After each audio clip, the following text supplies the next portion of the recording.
All right, let's talk about the Kansas City Chiefs. Where do we go from here? So the Chiefs were a win away from going to the Super Bowl after being a win away from winning the Super Bowl after winning the Super Bowl. So you're having this gradual decline. You don't want to keep going that way. You want to see if you can turn things around. And, going into this next season, they got some decisions to make. Quite frankly, the cap is not their friend at this spot. Although, again, the cap kind of exists, but that's a video I've already made about that stuff. Talking about just the Kansas City Chiefs and the way that they can try to rebuild. Listen, you're paying over or nearly $50 million just on Chris Jones and Frank Clark alone. You're now going to be paying Patrick Mahomes $35 million. Last year, you just paid him $7 million. Again, against the cap. That's not actual money, but that's what counts against the cap. So here, you just have less dollars to actually throw around. So first, let's talk about that exact thing. Who do they need to re-sign and all of that stuff? So this is the Chiefs' cap space situation. They have $4 million in cap.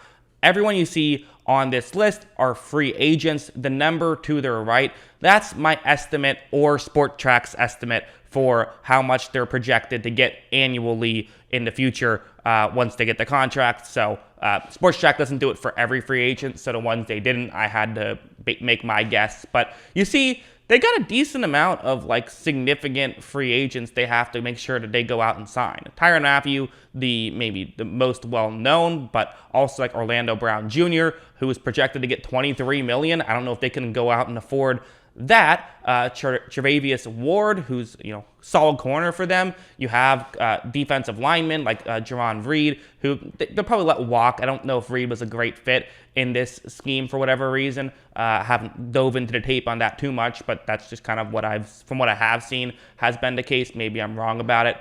Melvin Ingram, who I did kind of like some of what he did once he came over for Kansas City, but he's going to get about $5 million or so.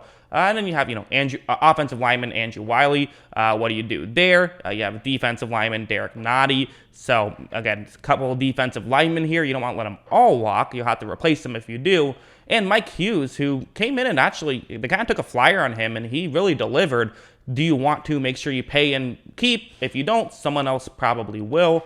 The guys in the bottom section, I just put 2 for all of them because they're kind of depth guys, but still somewhat significant pieces on this team that if you do let walk, you at least have to replace, Listen, Mike Remmers, who not exactly known for being a Super Bowl hero, but is at least good depth, if nothing else. Daniel Sorensen, they probably want out of here, but again, if you let him go, you have to get a third safety now behind, and maybe even a second safety because you have Juan Thornhill. But if you let Mathieu and Sorensen walk, you got to get someone else. A couple of receivers, Byron Pringle and DeMarcus Robinson. You have Darrell Williams, halfback, who you would maybe let walk, maybe not. Chad Henne, who's a backup quarterback, but if you let him walk, you have to get another backup quarterback. So if they wanted to re-sign everybody at the value that I have on the screen, they would need $90 million to do so. They have $4 million in cap space, so they would need to clear $86 million to do this. While it's not impossible to just push the can down the road and do all of this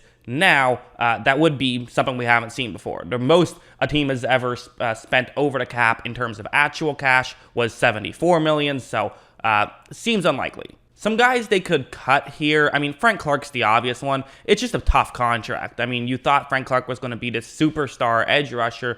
And even at the time, he wasn't he was a good player, but it kind of felt like a little bit of a questionable move at the time. And certainly the contract has not worked out.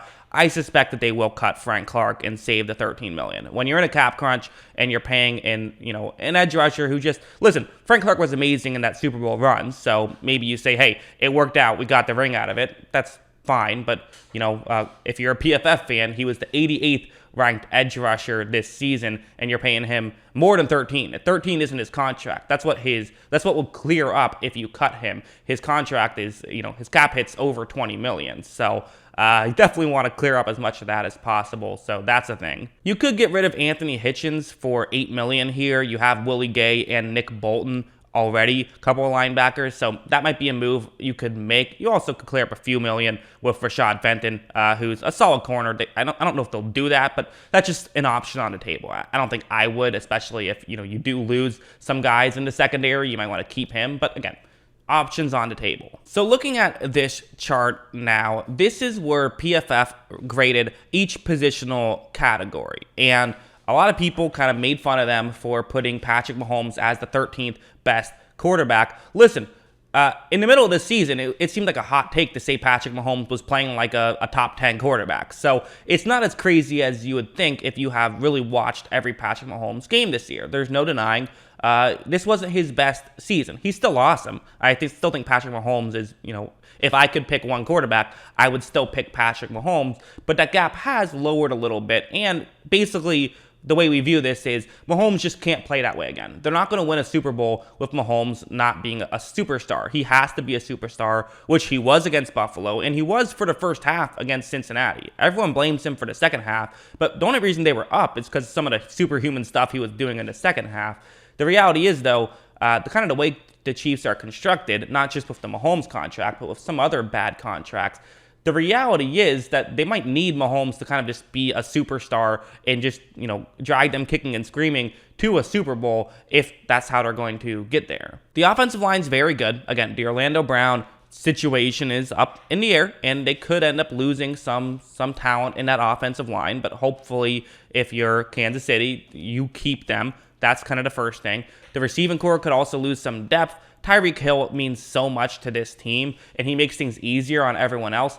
I would like to see them get another option. I thought Odell would have been a perfect fit there. I think that would be incredible. Maybe you take a flyer on him and say, hey, whenever he gets back from the injury, if we get him into playoffs, that could be a move. That's an option. But again, how much money do you have to throw around? You might have to maybe go through the draft to do something like that. Also, the running game, not the best, but again, I don't know how much that matters, to be honest. The defense, also not spectacular. You put a lot of money in certain defensive linemen, and you're still a below average run, or a slightly above average run defense, but barely, and a below average pass rush. The coverage was actually solid last year. So maybe that's just what you do, is try to become a coverage team and worry less about the pass rush, which I think that's kind of the way football is in 2022, is that's what you want to do. That might not be the worst strategy in the world. Now, will they do that? That remains to be seen. But that's kind of where they were last year, so kind of how we can compare it to what they maybe need to do next year. So yeah, basically, long story short, the days of the Mahomes rookie contract are over in Kansas City. They are. Doesn't mean you can't still compete, though. Listen, when you have that elite quarterback, you can still compete, and you can still potentially win a Super Bowl. And on one hand, you could simply, easily sit here and say, oh, I don't know, the days of the Chiefs dominating the AFC might be over. 4 straight AFC championship games, that's incredible, but will you get back? I don't know. You could make that argument. You could also simply make the argument of they still have Patrick Mahomes, they still have Tyreek Hill, they still have Travis Kelce, they still have Andy Reid. They'll figure it out. And that's not a horrible argument either, quite frankly. It's a passing league now, and they got a guy who can pass really well. So I think the Chiefs there's some hurdles they have to jump through, but I do trust this front office to be able to do a decent job of it, even if they have made their missteps. And again, I think the high-end talent will at least get them in championship contention for a long time. That's the way it seems. But, it's a little bit more difficult this year than it was the past couple of years. That's what I think. What do you guys think? Let me know in the comments below. What are your thoughts on all of this? Always love hearing from you. And of course, as always, thanks for watching.